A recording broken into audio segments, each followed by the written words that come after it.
Lo que dices recibes. Tus palabras están cargadas de dinamita. Este es un libro de Dan Gazzard. Capítulo 8. Más acerca del dinero. Porque raíz de todos los males es el amor al dinero. Primera de Timoteo 6:10. El dinero no es malo, sino que lo malo es tenerle amor al dinero. Jesús dijo: cuán difícil les es entrar en el reino de Dios a los que confían en las riquezas. Marcos 10:24. Cuando amamos al dinero más que a Dios, cuando confiamos en el dinero más de lo que confiamos en Dios, se nos presentan problemas. Perdemos la oportunidad de que Dios nos bendiga financieramente en esta vida. Y también perdemos la oportunidad de ir al cielo en la vida venidera. Jesús dijo: si alguno quiere venir en pos de mí, niéguese a sí mismo y tome su cruz y sígame, porque todo el que quiere salvar su vida, la perderá. Y todo el que pierde su vida por causa de mí y del Evangelio, la salvará. Porque, ¿qué aprovechará el hombre si ganare todo el mundo y perdiere su alma? Marcos 8:34-36. El alma de un hombre, dijo Jesús, vale mucho más para ese hombre que el mundo entero. Y para salvarla, él debe llevar a un punto en que desea renunciar a todo y solo seguir a Dios. Jesús planteó esta transacción en los términos de un balance: ganancias versus pérdidas. El provecho que se gana al hacer la voluntad de Dios es algo más que espiritual, aunque las ganancias espirituales que se obtienen mediante la obediencia a Dios son de mayor importancia, pero la Biblia nos dice que hay también bendiciones de dinero que se obtienen al seguir a Dios. ¿Sabías tú que Dios paga interés? Aquellos de nosotros que, como Pedro, hemos dejado todo para seguirle, Él paga un interés de 10,000%. Dijo Jesús: de cierto os digo que no hay ninguno que haya dejado casa, o hermanos, o hermanas, o padre, o madre, o mujer, o hijos, o tierras por causa de mí y del Evangelio, que no reciba 100 veces más ahora en este tiempo. Casas, hermanos, hermanas, madres, hijos y tierras con persecuciones, y en el siglo venidero la vida eterna. Marcos 10:29-30. Dios conoce nuestros motivos. Si damos para obtener, Él aún nos devolverá medida buena, apretada, remecida y rebosando. Pero si damos solo por amor a Él, la tasa de interés es aún mayor, es 100 veces más. Una de las razones por que Dios desea que nosotros demos especialmente nuestros diezmos y ofrendas es para que podamos colocar el dinero en su propia perspectiva. Él desea que el dinero tenga el lugar que le corresponde en nuestra vida. Manejado impropiamente, el dinero puede convertirse en nuestro amo. Podemos llegar a preocuparnos tanto por conseguirlo y temer perderlo que no podremos hacer las cosas que Dios desea que hagamos y ser la persona que Dios desea que seamos. Ninguno puede servir a dos señores, dijo Jesús, porque aborrecerá al uno y amará al otro, o estimará al uno y menospreciará al otro. No podéis servir a Dios y a las riquezas. No os afanéis pues diciendo: ¿qué comeremos? ¿O qué beberemos? ¿O qué vestiremos? Porque vuestro Padre Celestial sabe que tenéis necesidad de todas estas cosas. Mas buscad primeramente el reino de Dios y su justicia, y todas estas cosas os serán añadidas. Mateo 6:24-31-33. En el pasaje anterior del Sermón del Monte, Jesús le dijo a la multitud que no podía servir al dinero y a Dios, pero que si ponía a Dios primero, Él les proveería para todas sus necesidades. Si Dios no ha estado proveyendo para tus necesidades, tal vez tú no has estado poniendo a Dios primero. La Biblia menciona 3 maneras específicas según las cuales no ponemos a Dios primero. Estas maneras se vuelven un impedimento para alcanzar la prosperidad económica si no las tenemos en cuenta. Estas faltas pueden anular los principios que yo compartí contigo en el capítulo 7 y créeme, aquellos principios multiplicarán tu dinero si los practicas correctamente y si no permites que ninguno de esos impedimentos sean obstáculo. El primero de estos impedimentos para alcanzar prosperidad es el siguiente: guardaos de hacer vuestra justicia delante de los hombres para ser visto de ellos. De otra manera no tendréis recompensa de vuestro Padre que está en los cielos. Cuando pues des limosnas, no hagas tocar trompeta delante de ti, como hacen los hipócritas para ser alabados por los hombres. De cierto os digo que ya tienen su recompensa. Mas cuando tú des limosna, no sepa tu izquierda lo que hace tu derecha, para que sea tu limosna en secreto, y tu Padre que ve en lo secreto te recompensará en público. Cuando oramos, ayunamos y cuando damos, la Biblia dice que debemos ser puros en nuestros motivos. Si hacemos lo que hacemos con el único fin de que otros nos vean, entonces esa será nuestra única recompensa, ser vistos por otros. Sí, sin embargo, hacemos lo que hacemos en obediencia a Dios. Entonces, sí, Dios nos recompensará. Si alguna vez has dado diezmos y ofrendas y no has sido bendecido, puede ser que esa sea la razón de no haber sido bendecido. Otra razón por la cual Dios algunas veces no ayuda a la gente a prosperar se debe a que la gente está pecando por pereza, alcoholismo, glotonería o falta de honestidad. Porque el bebedor y el comilón empobrecerán, y el sueño hará vestir vestidos rotos. Proverbios 23:21. Un poco de sueño, cabeceando otro poco, poniendo mano sobre mano otro poco para dormir. Así vendrá como caminante tu necesidad y tu pobreza como hombre armado. Proverbios 24:33-34. Sabroso es al hombre el pan de mentira, pero después su boca será llena de cascajo. Los bienes que se adquieren deprisa al principio no serán al final bendecidos. Proverbios 20:17-21. Ciertos pecados, de acuerdo con la Biblia, traen con ellos el castigo de la pobreza. Justamente así como Dios nos da más de lo que nosotros le damos mediante diezmos y ofrendas, cuando hacemos bien, cuando hacemos mal, nos quita más de lo que lucramos con nuestros pecados.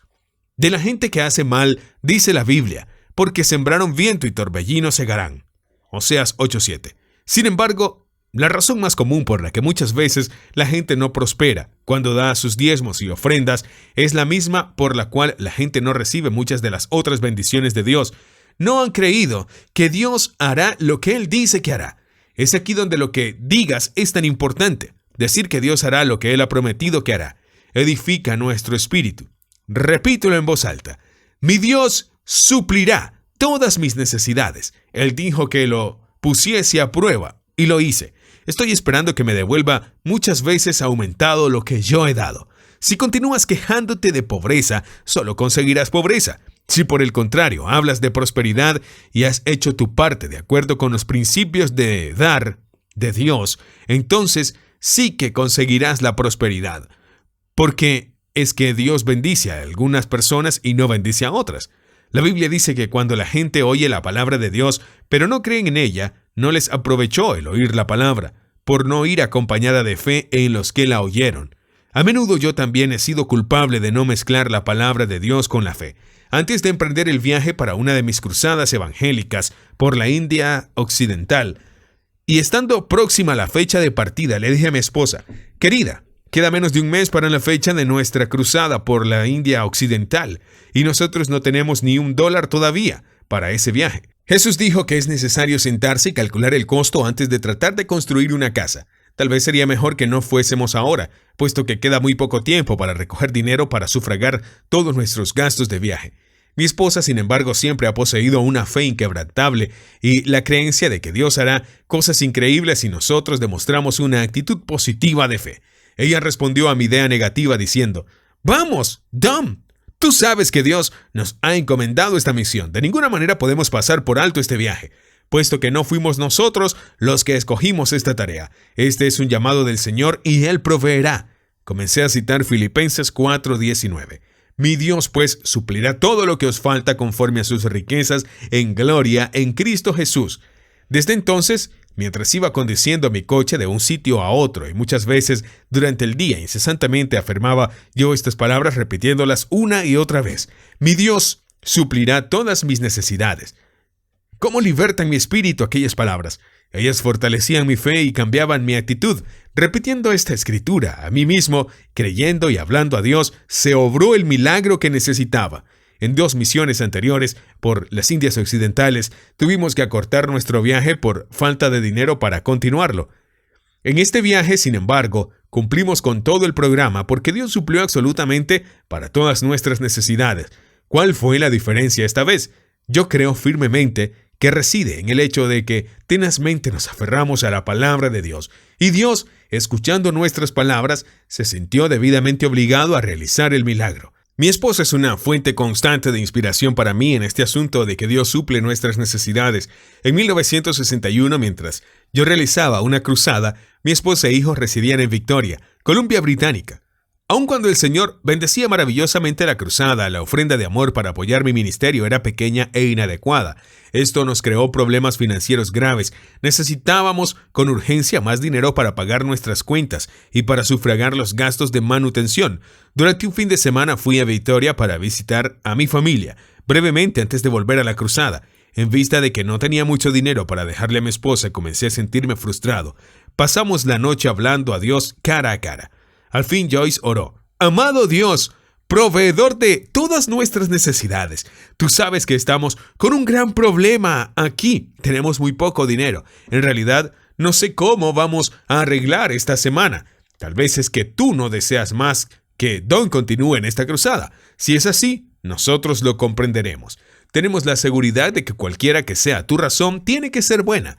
Entonces, si no suples nuestras necesidades, renunciaremos y dejaremos este ministerio a algún otro. Nosotros deseamos solo lo que tú deseas». Joyce, igual que Moisés en la antigüedad, había hablado desde lo más profundo de su corazón a nuestro Señor. Y yo estoy totalmente convencido, puesto que la confirmación no se hizo esperar, de que nuestro Padre Celestial estaba muy complacido con su hija por haberle hablado tan libre y francamente. Las palabras de Joyce y la promesa de Dios determinaron la diferencia. Aquella oración cambió la situación para nosotros, espiritual y financieramente. Nunca más tuvimos o estuvimos tan pobres, ya sea de fe como de finanzas. Un día estaba yo en el aeropuerto de Tórtola y comencé a hablar con un hombre que después supe que era vendedor. Al principio nuestra conversación fue la de dos extraños con respecto al porqué de mi presencia allí, el motivo que lo había llevado a él a ese lugar. A medida que conversábamos nos dimos cuenta de que ambos teníamos muchas cosas en común. Ambos éramos creyentes. Finalmente él me dijo que tenía una historia que deseaba contármela, algo completamente inexplicable y fuera de la común. Yo no creo mucho en los sueños, él me aclaró. Pero algo me sucedió hace unos pocos años que hasta este momento ha quedado como un misterio. Por algunos años, él continuó, yo había estado viajando en representación de una gran compañía mayorista de San Luis, Missouri. En una de mis rutas tenía un viejo y muy especial amigo llamado el hermano Benton. Así lo conocían en el pueblo. Él casi siempre tenía un pedido para mí, pero aunque no lo tuviera, de todas maneras era un placer para mí hacerle una visita. Siempre estaba tan alegre y su conversación era tan agradable. Yo podía visitar a mis clientes solamente 2 veces por año y siempre esperaba con entusiasmo a que llegasen los días en que podría verle. En una de mis visitas me hizo un pedido mucho más grande que de costumbre. No vacilé en recomendar a la compañía para que le diesen atención especial a este pedido. Sabía que él era muy querido y respetado como verdadero creyente en su comunidad. El hermano Benton no vendía en su tienda bebidas alcohólicas ni tabaco. Siempre me decía que la Biblia condenaba ambos vicios y él no quería saber nada de ellos. Ninguna de las insistentes y ventajosas ofertas de descuento hechas por las compañías vendedoras de tabaco y licor habían conseguido desviarlo de sus buenos principios. Después de 6 meses de haberme colocado aquella orden grande, mi oficina principal me notificó que su cuenta se hallaba en mora y que debía visitarle tan pronto como me fuese posible a fin de cobrarle lo que debía. Me apresuré recorriendo mi zona para llegar cuanto antes y tratar personalmente este asunto. Cuando llegué a la tienda, él no estaba allí. En su lugar había otro hombre. Fui entonces informado de que poco tiempo después de haberme colocado ese gran pedido cayó enfermo y que tanto él como los miembros de su familia habían estado enfermos en periodos diferentes por algún tiempo. La enfermedad de mi amigo había durado algunos meses y aún se encontraba recluido en casa. No lo vi personalmente, pero me hizo llegar un mensaje diciendo que ese asunto se arreglaría al fin satisfactoriamente. Él había sufrido más pérdidas de las que se imaginaba. Transcurrieron otros 6 meses y la deuda continuaba impaga. Escribí a mi oficina principal y les expliqué exactamente cuál era la situación. En vista de esto, suspendieron todo procedimiento legal contra él. 6 meses más volvieron a transcurrir y entonces mi oficina me ordenó que fuese inmediatamente al lugar, ya sea para cobrar el dinero o entablar juicio contra él. No me quedaba ninguna alternativa. Sin embargo, le digo a usted, me revelaba en lo íntimo la idea de tener que proceder en contra del señor Benton. La noche antes de llegar a su pueblo no pude dormir. Pasé varias horas dando vueltas en la cama, tratando de encontrar la forma de evitar el procedimiento legal contra mi viejo amigo. Yo sabía que él era un buen hombre y que no tenía culpa absolutamente de lo que había sucedido. Mientras me daba vueltas en la cama, Debí haberme quedado dormido porque soñé que estaba visitando a mi amigo y que nos hallábamos sentados en la sala de su casa, rodeado de todos sus familiares. Él se volvió hacia mí y me dijo: «En este instante vamos a comenzar nuestro servicio religioso matinal. Nos gustaría mucho que nos acompañases». Yo le respondí: «Con placer». Él dijo entonces: «Vamos a leer Salmos 23». Comenzó a leer y me quedé sorprendido de las palabras que oía. Yo había aprendido aquel salmo hacía mucho tiempo en la escuela dominical y nunca me olvidaré que el Señor es mi pastor. Mi corazón se llenó de júbilo cuando escuché las palabras que él leyó, aun cuando nunca antes las había escuchado en esa forma. Él leyó: «El Señor es mi banquero, no fracasaré.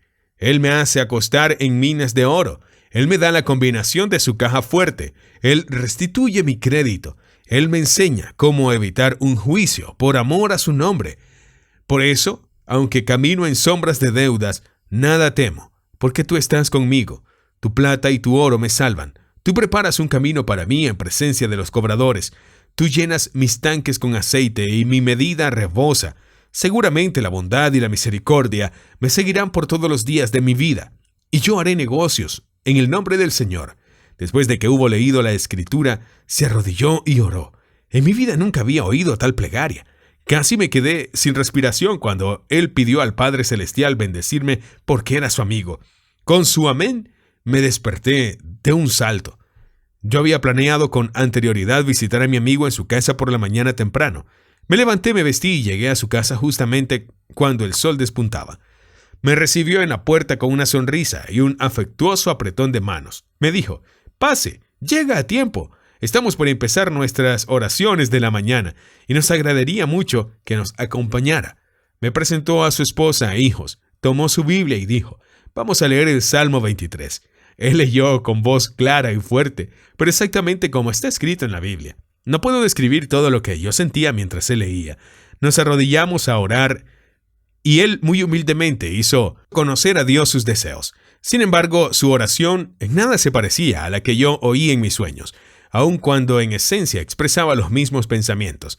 Él le dijo al Señor que debía dinero que no había podido pagar oportunamente y pedía a Dios que le indicase la forma que le permitiese pagar esta deuda ese mismo día.